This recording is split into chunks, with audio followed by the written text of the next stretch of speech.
എല്ലാവർക്കും വിനീത നമസ്കാരം. ഞാൻ വന്നതിന് പ്രധാനപ്പെട്ട കാരണം എന്താണെന്ന് വെച്ചാൽ കുറച്ച് കാര്യങ്ങൾ പങ്കുവെക്കുക എന്ന ലക്ഷ്യവുമായിട്ട്. ജീവിതത്തിൽ അനേകം ആളുകൾ അവരുടെ ജീവിതത്തിന്റെ ഒരു ഘട്ടത്തിലെങ്കിലും മടുപ്പ് അനുഭവിക്കുന്നവരാണ്. ജീവിതത്തിൽ ഒരു മടുപ്പുണ്ടാവുക അല്ലെങ്കിൽ ജീവിതത്തിന് ഒരു സീൽ പോയി തട്ടി നിൽക്കുക എന്ന് പറയുന്ന ഒരു അവസ്ഥ നമുക്കൊക്കെ വരാറുണ്ട്. ഇനി എന്ത് എന്നൊരു തോന്നൽ നമുക്ക് എല്ലാവർക്കും ഉണ്ടാവുന്നതാണ്. ജീവിതത്തിൽ നമുക്കറിയാം, ജീവിതത്തിന്റെ അതിശയകരമായ, നമ്മളൊക്കെ വളരെ അതിശയകരമായ രീതിയിൽ ആവേശകരമായി വർണ്ണാഭമായി ഈ ലോകത്തിൽ അഭിരമിക്കുമ്പോൾ പെട്ടെന്നായിരിക്കും നമുക്കൊരു തിരിച്ചടി വരിക. അങ്ങനെ ജീവിതത്തിലെ ഒരുപാട് സംഭവങ്ങൾ നമുക്ക് എല്ലാവർക്കും ഉണ്ടായിട്ടുണ്ടാവും. നമ്മൾ എന്ത് ചെയ്യണമെന്നറിയാതെ പതറിപ്പോകുന്ന അവസ്ഥ, എല്ലാ പ്രചോദനങ്ങളും നമുക്ക് നഷ്ടപ്പെട്ടു എന്ന് വരാം. ഒരു നിമിഷം മതി അങ്ങനെയൊക്കെ ചിന്തിക്കാൻ. അങ്ങനെയൊക്കെ ചിന്തിച്ചു പോകുന്ന അത്രയോ ആളുകളുണ്ട്. എനിക്കറിയാവുന്ന ആളുകളുണ്ട്. എന്റെ ജീവിതത്തിൽ അങ്ങനെ സംഭവിച്ചിട്ടുണ്ട്. നമ്മുടെ ജീവിതത്തിൽ, എല്ലാവരുടെയും ജീവിതത്തിൽ അങ്ങനെ സംഭവിക്കാറുണ്ട്. ഞാൻ പലപ്പോഴും പറയാറുണ്ട്, വികാരം പോലും തരിച്ചു പോകുന്ന അവസ്ഥ എന്ന്. വികാരങ്ങൾ പോലും പിന്നെ മുന്നോട്ട് പോകില്ല, അതങ്ങനെ തരിച്ചു നിൽക്കും. അങ്ങനെയുള്ള അവസ്ഥ വരുമ്പോ നമ്മുടെ ജീവിതത്തിൽ വികാരശൂന്യതയും ഉദാസീനതയും ഒക്കെ നമ്മുടെ ജീവിതത്തിലേക്ക് കടന്നു വരും. എങ്ങനെ മുന്നോട്ട് പോകും, എന്താണ് നമ്മുടെ ജീവിതത്തിൽ ചെയ്യുക എന്ന വല്ലാത്തൊരവസ്ഥ നമ്മളെ മൂടും. അത്തരം മൂടുന്ന അവസ്ഥയിൽ നമുക്ക് മനുഷ്യൻ എന്ന നിലയിൽ നമ്മളെല്ലാവരും ഒരുപാട് ആശകളും പ്രതീക്ഷകളും ആവശ്യങ്ങളും ഒക്കെ ഉള്ളവരാണ്, അല്ലേ? എല്ലാം നമുക്കുള്ളവരാണ്. നമുക്ക് ആശയുണ്ട്, പ്രതീക്ഷയുണ്ട്, ആവശ്യങ്ങളുണ്ട്. പലപ്പോഴും അതൊക്കെ വേണ്ട എന്ന് വെക്കാൻ തോന്നിപ്പോകും. മതി, എന്തിനധികം എന്ന് തോന്നുന്ന അവസരങ്ങള് നമ്മുടെ ജീവിതത്തിൽ പലപ്പോഴും ഉണ്ടാവാറുണ്ട്. പലപ്പോഴും ഇത്തരം അവസ്ഥകൾ വന്നു ചേരുന്നതിന് ഒരു കാരണം മറ്റുള്ളവരുമായി നമ്മെ താരതമ്യം ചെയ്യുമ്പോഴായിരിക്കും. നമ്മുടെ കൂടെ പഠിച്ചവരോ അല്ലെങ്കിൽ നമ്മുടെ ഈ കൂടെ ഉള്ളവരോ, നമ്മളിപ്പോൾ കൂടെ വർക്ക് ചെയ്യുന്നവരോ മുമ്പ് വർക്ക് ചെയ്തിരുന്നവരോ ഒക്കെ താരതമ്യം ചെയ്യുമ്പോൾ നമുക്ക് വല്ലാത്ത ഒരു അപകർഷതാബോധം ഉണ്ടാകാൻ സാധ്യതയുണ്ട്. ഇതൊക്കെ നമ്മെ സ്റ്റാൻഡ് സ്റ്റിലാക്കുന്ന ഒരു ഘടകമാണ്. മതി എന്ന് പറയുന്ന ഒരവസ്ഥയിലേക്ക് മനുഷ്യനെ എത്തിക്കുന്ന ഘടകങ്ങൾ എല്ലാവരും ഒന്നും സമ്മതിച്ചു തന്നോളണമെന്നില്ല. എനിക്ക് അങ്ങനെ ഒരു പ്രശ്നമുണ്ട് എന്ന് പലപ്പോഴും ആളുകൾ സമ്മതിച്ചു തന്നോളണം എന്നില്ല. എങ്കിൽ പോലും അങ്ങനെയൊന്നുണ്ട്. ജീവിതത്തിന്റെ വിവിധങ്ങളായ ഘട്ടങ്ങളിലൂടെ ഓരോ മനുഷ്യനും കടന്നു പോകുമ്പോൾ അവന് നിരന്തരമായ പ്രതിസന്ധികളോടൊപ്പം തന്നെ ശുഭപ്രതീക്ഷകളും ഒരുമിച്ച് കൊണ്ടുപോകുമ്പോഴാണ് അവന്റെ ജീവിതത്തിൽ അല്ലലും അലട്ടുമില്ലാതെ പോകുന്നു എന്നൊരാൾ പറയുന്നു. എങ്കിലും ജീവിതത്തിൽ പ്രതിസന്ധികൾ ദുരിത മേഖലയിലേക്ക്, നമ്മൾ പറയുമല്ലോ ഡിസ്കംഫർട്ട് സോൺ, കംഫർട്ട് സോൺ നമ്മൾ കേട്ടിട്ടുണ്ട്. ഡിസ്കംഫർട്ട് സോണിലേക്ക് നമ്മൾ വീണുപോകുന്ന അവസരങ്ങൾ ധാരാളമായിട്ടുണ്ട്. അത്തരം അവസരങ്ങളിൽ നമ്മുടെ ബന്ധങ്ങൾക്ക്, നമ്മൾ നൽകുന്ന ബന്ധങ്ങൾക്ക്, വികാരങ്ങൾക്ക്, നമ്മൾ മറ്റുള്ളവർക്ക് വേണ്ടി നൽകുന്ന വികാരങ്ങൾക്ക്, നമ്മളെ ആരോഗ്യം, നമ്മൾ മറ്റുള്ളവർക്ക് വേണ്ടി ത്യജിക്കുന്ന ആരോഗ്യത്തിനെ പറ്റിയുള്ള, അതേപോലെ നമ്മൾ ത്യജിക്കുന്ന സുഖങ്ങൾ മറ്റുള്ളവർക്ക് വേണ്ടി, നാം മറ്റുള്ളവർക്ക് ചെയ്യുന്ന സേവനങ്ങൾ, ഇതൊന്നും ആരും ഒരു മൂല്യവും കൽപ്പിക്കുന്നില്ല എന്ന് കൂടി വന്നാൽ ആലോചിച്ചു നോക്കൂ.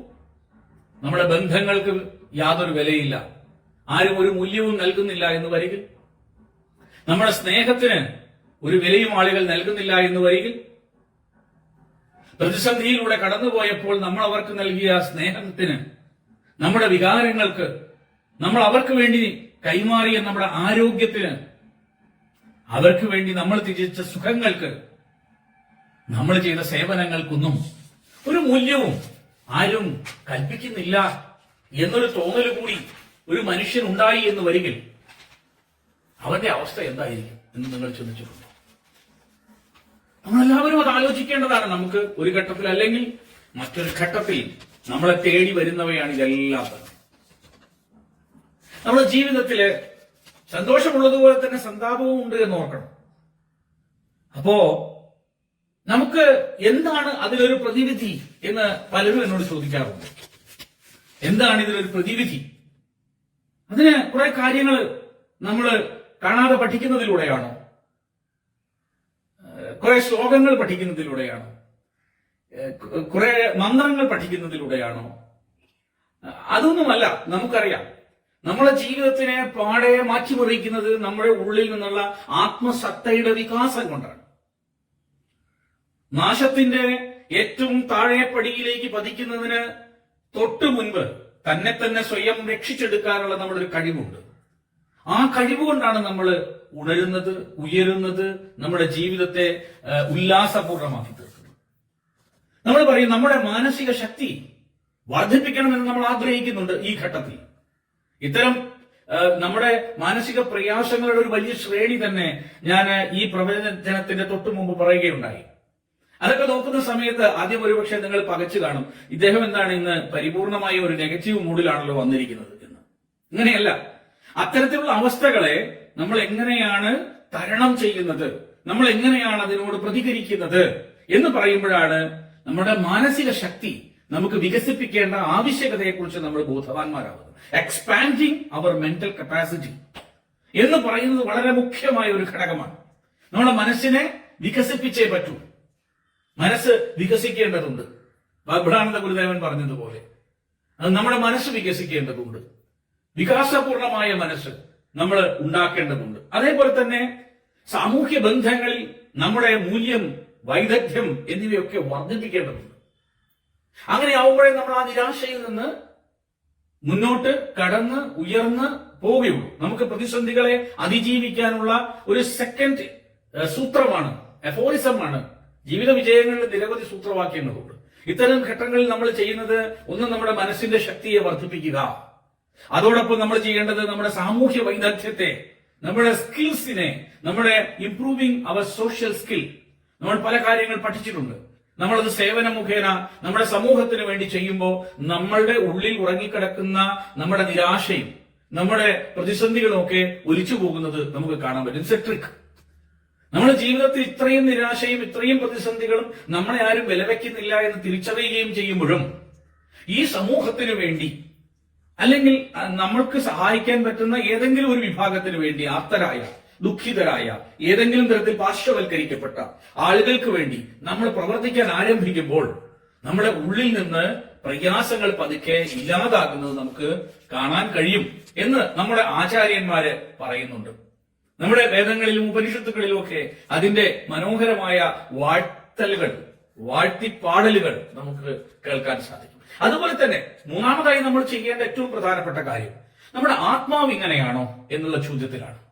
ഈ നിരാശയും ഈ ദുഃഖവും ഈ വിഷാദവും ഈ ഒറ്റപ്പെടലും നമുക്ക് ആരും ഇല്ലെന്ന തോന്നലും, നമ്മൾ ബോറടിച്ചിരിക്കുമ്പോഴും, നമുക്ക് ഇനി ഒന്നും മുന്നോട്ട് ചിന്തിക്കാനില്ല എന്ന് ആലോചിക്കുമ്പോഴും ഒക്കെ നമ്മൾ ചോദിക്കണം, എന്റെ ആത്മാവ് ഇങ്ങനെയാണോ? ഭാരതീയ ധർമ്മശാസ്ത്രം അനുസരിച്ച്, ഭാരതീയ ഉപനിഷത്തുക്കൾ അനുസരിച്ച്, ഭാരതത്തിലെ വേദങ്ങൾക്കനുസരിച്ച് ആത്മാവ് അമൃതമാണ്.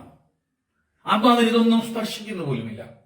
പക്ഷേ ആത്മാവിന്റെ അജ്ഞത കൊണ്ട്, അവിദ്യ കൊണ്ട് നമ്മൾ അതിൽ പെടുകയാണ് ചെയ്യുന്നത് എന്നൊരു തിരിച്ചറിവ് ആണ് ജീവിതത്തിൽ ഇത്തരം നിരാശകളിൽ നിന്ന് കരകയറാനുള്ള ഏറ്റവും നല്ല ഒരു വഴി. അത് നമ്മൾ തിരിച്ചറിയണം. എന്താണ് നമ്മുടെ ഏറ്റവും നല്ല വഴികളിൽ ഒന്ന്? അപ്പൊ നമ്മൾ ഇത്രയും പ്രതിസന്ധികൾ വരുമ്പോൾ ഞാൻ ചില സൂത്രവാക്യങ്ങൾ, ഒരു 4 സൂത്രവാക്യങ്ങൾ എന്നോട് പലരും വിളിച്ച് ചോദിക്കുമ്പോഴാണ് കേട്ടോ ഞാൻ ഇത്തരം കാര്യങ്ങളെ കുറിച്ച് ആലോചിക്കുന്നു, അതിനെക്കുറിച്ച് വളരെ ഗൗരവമായി ചിന്തിക്കുന്നതും ഒക്കെ. അപ്പൊ തീർച്ചയായും നമ്മുടെ ആത്മാവുമായുള്ള നമ്മുടെ ആത്മസമ്പർക്കം നമ്മൾ കണ്ടെത്താൻ, ആത്മാവിന്റെ മൂല്യത്തെ തിരിച്ചറിയാൻ നമുക്ക് കഴിയണം. നമുക്ക് എന്തും പണയം വെക്കാം, പക്ഷെ നമ്മുടെ ആത്മാവിനെ ഒരിക്കലും പണയം വെക്കരുത്. നമ്മൾ ആത്മശക്തിയെ പണയം വെക്കരുത്, നമ്മൾ സത്യത്തെ പണയം വെക്കരുത് എന്ന് പറയുന്നത് ഇതുകൊണ്ടാണ്. അതേപോലെ തന്നെ നമ്മുടെ ആത്മശക്തിയോടൊപ്പം നമ്മുടെ ആത്മവിശ്വാസവും വർദ്ധിപ്പിച്ചെടുക്കാൻ ആത്മദ ബലദ എന്നുള്ള ഒരു മന്ത്രമുണ്ട് വേദത്തിൽ. നമ്മൾ ആത്മശക്തി അതിനുവേണ്ടി കൂടി നമ്മൾ പരിശ്രമിക്കുമ്പോഴാണ് നമ്മുടെ ജീവിതം കൂടുതൽ കൂടുതൽ ഉത്ഫുല്ലമായി തീരുന്നത്, നമ്മളെ ഒരു ജീവിതം ഒരു പൂ വിടരുന്നത് പോലെ മനോഹരമായി തീരുന്നത്. നമ്മുടെ ജീവിതം മറ്റുള്ളവർക്ക് കൂടി സുഗന്ധപൂരിതമാണ്. നമ്മൾ ഒറ്റയ്ക്കല്ല. ഈ ലോകത്തെ ഓരോ പുൽനാമ്പിന് പോലും മൂല്യമുണ്ട്. ആ പുൽനാമ്പില്ലെങ്കിൽ പ്രപഞ്ചം രചിച്ച ഭഗവാന്റെ കവിതയിലെ അംഗമാണ് നമ്മൾ ഓരോരുത്തരും. ഭഗവാനാണ് കവിത രചിച്ചിരിക്കുന്നത്. ഈ പ്രപഞ്ചമാകുന്ന കവിതയാണ് ഭഗവാൻ രചിച്ചിരിക്കുന്നത്. ആ കവിത നമ്മൾ കാണുകയാണ്. അത് ഒരിക്കലും മരിക്കുന്നതല്ല, അതൊരിക്കലും ജീർണിക്കുന്നതല്ല. ഒരിക്കലും ജീർണിക്കുകയോ മരിക്കുകയോ ചെയ്യാത്ത ആ മഹത്തായ പ്രപഞ്ച കാവ്യത്തിലെ ഓരോ വാക്കുകളാണ് നമ്മൾ ഓരോരുത്തരും. നമ്മൾ ഓരോരുത്തരും ഓരോ വാക്കുകളാണ്. ഇവിടുത്തെ പുൽക്കൊടി പോലും ഒരു വാക്കാണ്, ഒരു ശബ്ദമാണ്. അതിനെ എടുത്തു മാറ്റാൻ നമുക്ക് സാധിക്കില്ല. നമ്മൾ ഈ പ്രപഞ്ചത്തിൽ ഈ നിമിഷം ഉണ്ടാകേണ്ടത് ഭഗവാന്റെ ആവശ്യമാണ് എന്നുള്ള ഉത്തമ ബോധ്യം കൊണ്ടാണ് നമ്മൾ മുന്നോട്ട് പോകുന്നത്. ഇത് നമ്മൾ മനസ്സിലാക്കണം. ഇത്തരം വിദ്യകൾ നമ്മൾ അഭ്യസിക്കുന്നത് വേദശാസ്ത്രങ്ങളുടെ അധ്യയനം കൊണ്ടാണ്. കേവലം പഠിച്ചിട്ട് കാര്യമില്ല. ജീവിതത്തിൽ പ്രായോഗിക തലത്തിലേക്ക് അതിനെ കൊണ്ടുവരാൻ സാധിക്കണം. അതുകൊണ്ട് ഞാനൊരു കാര്യം തീരുമാനിച്ചു. അടുത്ത വർഷം 2024 ജനുവരി 31 ഒരു വേദ പഠനം ആരംഭിക്കുന്നതിന് വേണ്ടി തീരുമാനിച്ചു. ജനുവരി 31 വേദം നമ്മൾ പഠിപ്പിക്കുന്നതിന് ഒരു പുതിയ ക്ലാസ് തുടങ്ങുകയാണ്. അതിൽ നമ്മൾ ഈ ഒരു മാനസിക അവസ്ഥയെ തരണം ചെയ്യാനുള്ള, ആത്മശക്തിയെ തിരിച്ചു കൊണ്ടുവരാനുള്ള പ്രാചീനമായ ഭാരതീയ ഋഷിമാരുടെ പദ്ധതികളെ സ്വീകരിച്ചുകൊണ്ട് നമ്മൾ ധ്യാനം പരിശീലിക്കുന്നു. വിവിധ തരത്തിലുള്ള ധ്യാനങ്ങൾ പരിശീലിക്കാൻ പോകുന്നു. നമ്മൾ വിവിധ തരത്തിലുള്ള ക്രിയകളിലൂടെ കടന്നു പോകുന്നു. അർത്ഥ സങ്കേതങ്ങളെ തിരിച്ചറിയാൻ പോകുന്നു. ആധുനികമായ ജീവിത രീതിയിലൂടെ ആധുനിക കാലത്തെ 2024 25 ഒക്കെ നമ്മൾ ജീവിതത്തെ എങ്ങനെ കാണണം എന്നതിനെ കുറിച്ച് ഒരു വ്യക്തമായ ധാരണ, അതിന് ഇന്നത്തെ കാലത്ത് വേദങ്ങളുടെ പ്രസക്തി എന്താണ്. കേവലം പഴയ കാലത്തെ കുറെ മന്ത്രങ്ങളിൽ ഉരുവിടുകയോ അതിന്റെ അർത്ഥം പറയുകയോ, അന്ന് രൂഢമായ അർത്ഥങ്ങൾ പലരും നൽകിയ അർത്ഥങ്ങളെ അതേപോലെ നൽകുകയോ ഒന്നുമല്ല ചെയ്യാൻ പോകുന്നത്. ആധുനിക കാലത്തിന്റെ ഓരോ അവസ്ഥയെയും പരിഗണിച്ചുകൊണ്ട്, ആർത്ഥിക അവസ്ഥയെ പരിഗണിച്ചുകൊണ്ട്, സാമ്പത്തിക പ്രതിസന്ധിയെ എങ്ങനെയാണ് നമ്മൾ കൈകാര്യം ചെയ്തിരുന്നത് നമ്മൾ ഋഷിമാര്, അതിൽ അർത്ഥശാസ്ത്രം വഹിച്ച പങ്ക് എത്ര വലുതായിരുന്നു, അവരെങ്ങനെയാണ് അതിനെ കൈകാര്യം ചെയ്തത്, മഹാഭാരതത്തിലെ എങ്ങനെയാണ് ജീവിതത്തിന്റെ പ്രതിസന്ധികളെ അവർ തരണം ചെയ്തത്, രാമായണത്തിലൂടെ കടന്നുപോയി ഉപനിഷത്തുക്കളിലൂടെ, ബ്രാഹ്മണങ്ങളിലൂടെ, ആരണ്യകങ്ങളിലൂടെ, മഹർഷി അരവിന്ദന്റെ കാഴ്ചപ്പാടുകളിലൂടെ, മഹർഷി ദയാനന്ദന്റെ കാഴ്ചപ്പാടിലൂടെ, വിവേകാനന്ദന്റെ കാഴ്ചപ്പാടിലൂടെ, അങ്ങനെ നിരവധി ആചാര്യന്മാരുടെ, നിംബാർക്കാചാര്യന്റെ കാഴ്ചപ്പാടിലൂടെ നമ്മൾ മുന്നോട്ട് പോകാൻ പോകുന്നു. നമ്മൾ ഭാരതീയ സംസ്കാരത്തെ കുറിച്ച് പഠിക്കുന്നു. ഭാരതീയ സംസ്കാരം മൈൻഡ് സയൻസിന് നൽകിയ, നമ്മുടെ മനഃശാസ്ത്രത്തിന് നൽകിയ സംഭാവനകളെ നമ്മൾ ശരിയായ രീതിയിൽ മനസ്സിലാക്കാൻ ശ്രമിക്കുന്നു. അങ്ങനെ വിപുലമായ രീതിയിൽ ഒരു വർഷം നീണ്ടു നിൽക്കുന്ന പഠനമാണ് ഉദ്ദേശ്യം. ഒരൊറ്റ വർഷം നീണ്ടു നിൽക്കുന്ന പഠനം. എല്ലാ ഞായറാഴ്ചയും 1 മണിക്കൂറാണ് ക്ലാസ്. അതിനിടയിൽ അനേകം വർക്ക്ഷോപ്പുകൾ നമ്മൾ സംഘടിപ്പിക്കുന്നു. അതെല്ലാം നേരിട്ട് പഠിക്കാനും വിവിധങ്ങളായ കാര്യങ്ങളെ മനസ്സിലാക്കുന്നതിനും വേണ്ടിയാണ്. കാരണം ജീവിതത്തിന്റെ പല പല ഭാഗങ്ങളുണ്ട്. അത്തരം ഭാഗങ്ങളെ കുറിച്ച് ഞാൻ അടുത്ത ലൈവിൽ വിശദമായിട്ട് സംസാരിക്കാമെന്ന് മാത്രം പറഞ്ഞുകൊണ്ട്, എന്നെ ശ്രദ്ധിച്ച, എന്നെ കേട്ട, ലൈവിൽ വന്ന് പലരും ഉണ്ടായിരുന്നു. ഞാൻ പെട്ടെന്നാണ് ലൈവിലേക്ക് വന്നത്. പെട്ടെന്ന് തോന്നി, പെട്ടെന്ന് ലൈവ് ചെയ്തു. ഞാനതൊരു മുന്നൊരുക്കത്തോടു കൂടിയല്ല ഇത് ചെയ്യുന്നത്. എന്റെ ശിഷ്യന്മാർക്കറിയാം. ഞാനിപ്പോ ഇത് വന്നതിന് കാരണം പല ആളുകളും പലപ്പോഴും വിളിച്ച് അവരുടെ പ്രയാസങ്ങൾ എന്നോട് ഷെയർ ചെയ്യും. അത് ഷെയർ ചെയ്യുന്നത് അവർക്ക് കൃത്യമായും നമ്മള് ഒരു കുടുംബത്തിലെ അംഗം എന്ന നിലയിലാണ്. ഞാൻ അവരുടെ ഒരു കുടുംബത്തിലെ അംഗത്തെ പോലെ ആയതുകൊണ്ടാണ് എന്നോട് സംസാരിക്കുന്നത്. അപ്പൊ നമ്മളത് ഉൾക്കൊള്ളുകയും അവരുടെ പ്രയാസങ്ങളിൽ അവരുടെ കൂടെ നിൽക്കുകയും ചെയ്യുക എന്നത് വലിയൊരു കാര്യമായിട്ടാണ് ഞാൻ കാണുന്നത്. ഏത് പ്രതിസന്ധി ഉണ്ടെങ്കിലും നമ്മൾ നമ്മുടെ ഒരാളുടെ കൂടെ നിൽക്കുക, കൂടെ ഉണ്ടാവുക എന്ന് പറയുന്നതാണ് ലോകത്തെ ഏറ്റവും വലിയ പ്രധാനപ്പെട്ട കാര്യം. നമ്മൾ എത്ര പഠിച്ചു, എത്ര വിവരമുണ്ട്, എത്ര വിജ്ഞാനമുണ്ട്, അതൊക്കെ നല്ല കാര്യം തന്നെയാണ്, സംശയമില്ല. പക്ഷെ അതോടൊപ്പം നമ്മൾ മറ്റുള്ളവരുടെ മനസ്സിനെ അറിഞ്ഞ്, മറ്റുള്ളവരുടെ ദുഃഖങ്ങളെ മനസ്സിലാക്കി, മറ്റുള്ളവരുടെ പ്രയാസങ്ങളെ മനസ്സിലാക്കി അവരുടെ കൂടെ നിൽക്കാനുള്ള ആർജവം കൂടി നമ്മൾ പ്രാപ്തമാക്കുമ്പോഴാണ് നമുക്ക് വലിയ തോതിൽ ഒരു നല്ല ബന്ധത്തെ ഉണ്ടാക്കിയെടുക്കാൻ കഴിയും. ബാങ്ക് ബാലൻസിനേക്കാൾ ഏറ്റവും വലുതാണ് സൗഹൃദത്തിന്റെ ബാലൻസ്. ഏതായാലും അതൊരു അസറ്റാണ്. ആ അസറ്റിന് വേണ്ടിയൊന്നല്ല ഞാൻ ചെയ്യുന്നത്. ഞാൻ എന്റെ ഹൃദയത്തിൽ എനിക്ക് ഏറ്റവും ഇഷ്ടമുള്ള കാര്യമാണ് ഏത് പ്രയാസമുള്ള ആളുകളുടെയും മുമ്പിൽ അവർക്ക് വേണ്ടി കരഞ്ഞിരിക്കാതെ അവരുടെ കൂടെ എന്ത് ചെയ്യാൻ സാധിക്കുമെന്ന് ആലോചിക്കും. ഏതായാലും അത്തരം കുറച്ച് കാര്യങ്ങൾ മാത്രം സംസാരിച്ചുകൊണ്ട് നമ്മൾ ഇന്നിവിടെ അവസാനിപ്പിക്കുകയാണ്. എല്ലാവരും വേദ പഠന പദ്ധതിയിലേക്ക് എല്ലാവരെയും സ്വാഗതം ചെയ്യുന്നു. പഠിക്കാൻ വേണ്ടി കോഴിക്കോട് വെച്ചാണ് ക്ലാസ്. ആ ക്ലാസ്സിലേക്ക് എല്ലാവരെയും സ്വാഗതം ചെയ്യുന്നു. ഒപ്പം നിങ്ങളുടെ സുഹൃത്തുക്കളെയോ ബന്ധുക്കളെയോ ഒക്കെ ഉണ്ടെങ്കിൽ അവരെയും ഈ പഠനത്തിനായി കൊണ്ടുവരിക. എന്നിട്ട് അവർക്കും ജീവിതത്തിൽ വലിയ മാറ്റങ്ങൾ ഉണ്ടാക്കാൻ നിങ്ങൾ നിമിത്തമായി തീരുക എന്ന് മാത്രം പറഞ്ഞുകൊണ്ട് എല്ലാവർക്കും ഒരിക്കൽ കൂടി എന്റെ നമസ്കാരം, ഹൃദയത്തിൽ ചാലിച്ച നമസ്കാരം. എല്ലാവർക്കും നല്ലത് വരട്ടെ, എല്ലാവർക്കും നല്ലത് വരട്ടെ എന്ന് മാത്രം പ്രാർത്ഥിക്കുന്നു. നമസ്തേ, ഓം.